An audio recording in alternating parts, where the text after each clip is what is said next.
Welcome to The Explainer. Today, we're doing something a little different. We're not just looking at a document, we are unsealing a case file, a forensic audit, actually, that puts the entire age of the universe on trial. And let me tell you, the evidence presented is, well, it's pretty unconventional. Okay, right off the bat, you can see this is framed as a forensic audit, and that language is so important. This isn't just some academic critique. It's an indictment.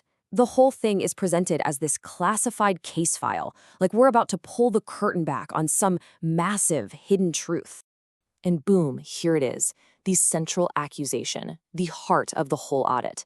It claims, and I'm quoting here, the 13.8 billion year narrative is not a scientific discovery. It is a theological coup disguised as mathematics. I mean, wow. The argument is that the scientific establishment is basically built its own religion, one that's designed from the ground up to shut down any talk of a creator. Okay, so how do you even begin to back up a claim like that? Well, the audit starts building its case by drawing a really sharp line in the sand. It argues there are two kinds of science, and the foundational crime, if you will, is that we've deliberately blurred the two together. Let's break that down. On one side, you've got operational science, the stuff you do in a lab. You mix A and B, you get C every single time. It's repeatable, it's controllable. But then you have historical science. The audit calls this reverse storytelling. It's like showing up to a crime scene a million years late with no witnesses and no idea what the initial conditions were.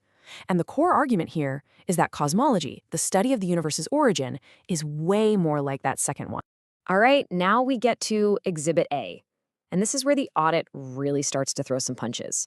It goes right after the biggest, most obvious problem in modern cosmology. The fact that, well, we seem to be missing 95% of the entire universe. I mean, just look at this chart. It really says everything, doesn't it? The argument is that dark matter and dark energy, the stuff that makes up 95% of the model, are just placeholders. They're the here be dragons on our modern maps of the cosmos. The audit calls them secular ghosts that are just there to keep the whole machine from falling apart. And the language just gets stronger from here.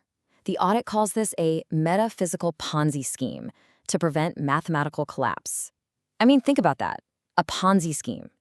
It's basically saying the whole model is a house of cards built on things we can't see, can't touch, and can't detect.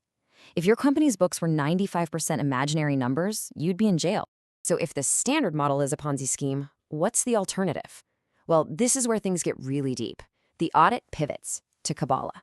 It suggests that what we call dark matter and dark energy isn't missing stuff at all. Instead, it's the overflow, the resonance of a higher reality.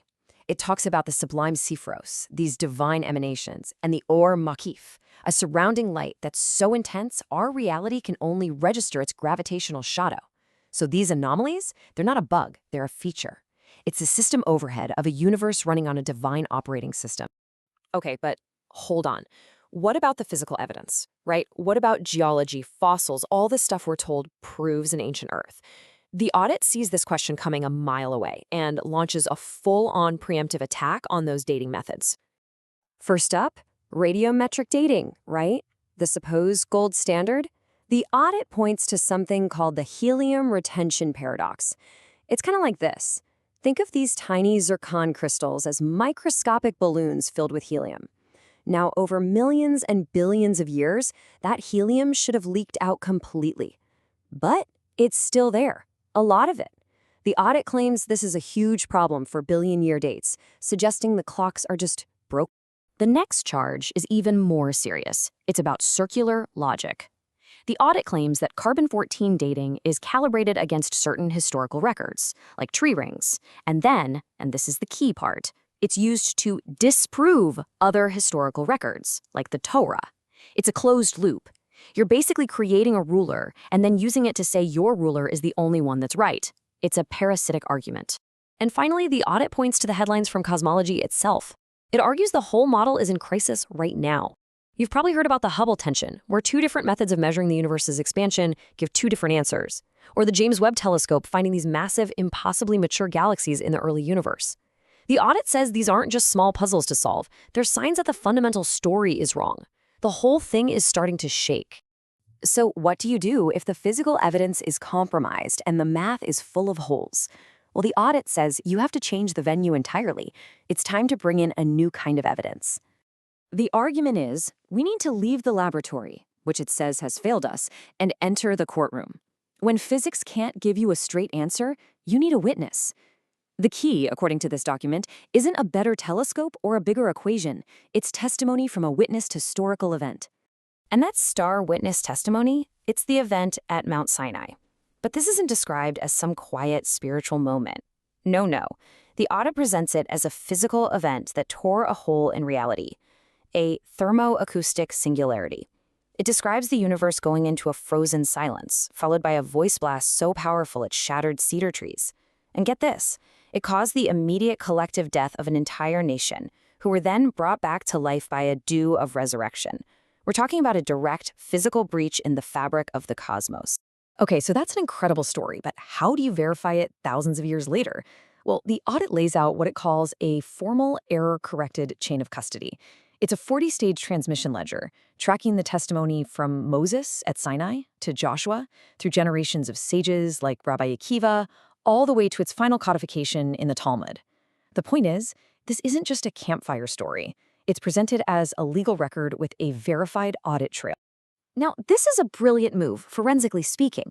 The audit argues that the most bulletproof testimony you can get is from a hostile witness, and it presents Exhibit A, the Mer-Nip-Ta stele. This is an Egyptian monument from around 1208 BCE bragging about their conquests. And right there, it mentions crushing Israel. This, the audit says, verifies that Israel was a nation in Canaan, exactly when and where the Torah says they were. The proof comes from their enemies. Next up, the Tal Dan stele. This one is an Aramean king bragging about killing a king from the house of David.